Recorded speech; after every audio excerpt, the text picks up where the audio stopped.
When I need to get glue on a big surface, like what I'm doing here, I need to glue these parts together to make a table leg.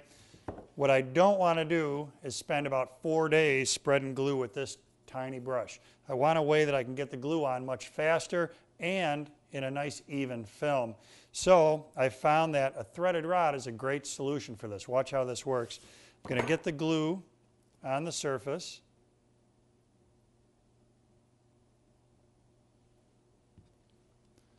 And then, if you think of a mastic knife for tile, you're on your way to the way this works. All I'm going to do is pull that threaded rod through the glue.